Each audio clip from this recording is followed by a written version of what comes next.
ஆடா பாவிகளா, இன்னைக்கு ஒத்த மேட்சை வின் பண்ணி ஈஸியா பிளே ஆஃப்க்கு போயிடலான்னு பார்த்தா இப்படி எங்களை வர்ண பகவான் தொங்கல்ல விட்டாரையா. இப்படி வந்து ஆர்சிபி புலம்புற மாதிரி தான் இன்னைக்கு அவங்களோட நிலைமை ஆயிப்போச்சுங்க.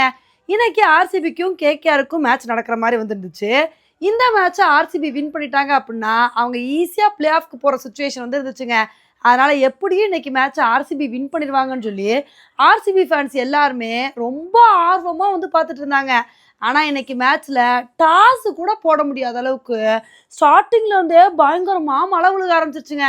சரி, மழை கொஞ்ச நேரமாவது நிற்கும் ஏதோ மேட்ச் கொஞ்சமாவது நடக்கும்னு பார்த்தா டாஸு கூட கடைசி வரைக்கும் போடவே முடியல. இதனால வந்து பார்த்தீங்கன்னா இந்த மேட்சை கேன்சல் பண்ணி ஆளுக்கு ஒரு பாயிண்ட்டை வந்து கொடுத்தாங்க. இப்போ இதனால் ஆர்சிபிக்கு ஒரு சின்ன சிக்கல் வந்து ஏற்பட்டிருக்குங்க. இப்போ ஒரு சில பேர் வந்து கேட்கலாம், அதுதான் ஆர்சிபி 17 பாயிண்ட் எடுத்தாங்களே, இனி இவங்க ஈஸியாக பிளே ஆஃப்க்கு போயிட்டே இருப்பாங்களே, இதில் என்ன சிக்கல் அப்படின்னு தானே வந்து கேட்குறீங்க. இப்போ ஆர்சிபி என்னதான் 17 பாயிண்ட்ல இருந்தாலும் மும்பை குஜராத் இந்த 2 டீமுமே வந்து 18 பாயிண்ட் எடுக்கிறதுக்கான வாய்ப்புகள் வந்து இருக்கு. அதே மாதிரி டெல்லி பஞ்சாப் கிங்ஸ் இந்த 2 டீமும் 17 பாயிண்ட் எடுக்கிறதுக்கான சான்சஸ் வந்து இருக்கு. இப்படி வந்து இருந்துச்சுன்னு வச்சுக்கோங்களேன், ஆர்சிபியும் 17 பாயிண்ட் எடுத்திருந்தாங்க அப்படின்னா ஆர்சிபினால பிளே ஆஃப்க்கு போக முடியாத ஒரு சுச்சுவேஷன் வந்து ஆயிரும். அதனால ஆர்சிபி கம்ஃபர்டபுளாக பிளே ஆஃப்க்கு போகணும் அப்படின்னா இனி அவங்களுக்கு 2 மேட்ச் வந்து இருக்கு.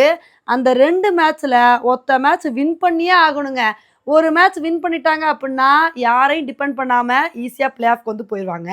ஒருவேளை 2 மேட்ச்லையும் தோத்துட்டாங்கன்னு வச்சுக்கோங்களேன், அதுக்கப்புறம் ஆர்சிபிக்கு ஒரு பெரிய சிக்கலாக மாறிடுங்க. இப்போ இதனால தான் ஆர்சிபி ஃபேன்ஸ் எல்லாருமே பயங்கரமாக புலம்பிட்டு வந்துட்டு இருக்காங்க. இன்னைக்கு மட்டும் மேட்ச் நடந்துருந்துச்சு அப்படின்னா ஆர்சிபி அழகாக ஜெயிச்சிருப்பாங்க, ஈஸியாக பிளே ஆஃப்க்கு போயிருப்பாங்க. இப்படி ஆர்சிபி பிளே ஆஃப்க்கு போகிறத வர்ண பகவான் கெடுத்து விட்டாரு அப்படின்னு பயங்கரமாக புலம்பிட்டு வந்துட்டு இருக்காங்க.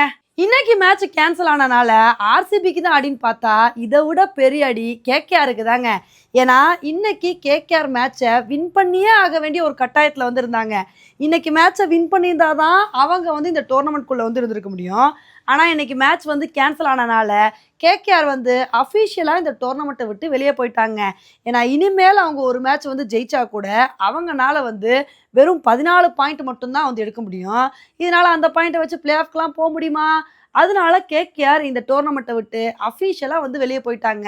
இப்போ இதனால இப்போ பிளே ஆஃப் ரேஸ் வந்து மிச்சம் இருக்கிற 6 டீமுக்கு தான் வந்திருக்கு. இந்த 6 டீமில் எந்த டீம் முட்டி மோதி பிளே ஆஃப்க்கு போகிறாங்க அப்படின்றத பொறுத்து வந்து பார்க்கலாம். ஓகே ஃப்ரெண்ட்ஸ், இன்னைக்கு மேட்ச் கேன்சல் ஆனதை பற்றி நீங்கள் என்ன நினைக்கிறீங்க அப்படின்றத என்னோட கமெண்ட் செக்ஷனில் வந்து போடுங்க. இதே மாதிரி இன்னொரு வீடியோவில் உங்களை வந்து மீட் பண்ணுறேன். Bye friends.